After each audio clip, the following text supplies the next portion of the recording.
Mais il y a toujours un risque à partir du moment où il y a un conflit, je dirais, à partir du moment où il y a un conflit international et où dans un autre État, tu as deux communautés de ces mêmes États dans lesquels il y a un conflit, tu as toujours un risque d'importation. Et c'est le rôle de l'État français ici d'empêcher cela et de refuser tout discours sur le territoire français de la part de gens qui seraient membres d'une de ces communautés qui pourraient appeler à la violence, à la haine ou à la sédition. C'est quelque chose de très important également pour l'État français de ne pas laisser ce genre de problème s'importer sur son territoire. Tu vois. Donc, personne, ici, encore une fois, c'est un travail de l'État. Tu vois. Il faut pas permettre ce genre de choses. Mais c'est malheureusement inévitable à partir du moment où tu as des communautés très importantes qui sont présentes sur le territoire.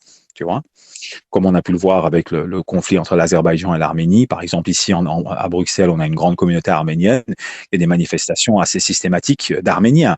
Alors, il n'y a pas eu de violence entre les deux communautés parce qu'il n'y a pas assez d'Azéris, mais si on en arrive là, bah, l'État belge se doit de prendre des mesures très fortes pour empêcher l'importation de conflits qui se passent ailleurs sur son territoire.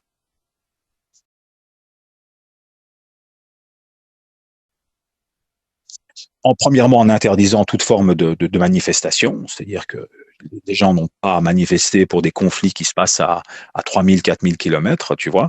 Et je pense qu'ici, l'État se doit de maintenir encore une fois la paix sociale. Et si au nom de la paix sociale, on doit interdire la manifestation, il ne faut pas hésiter une seule seconde, même si les gens ne sont pas contents.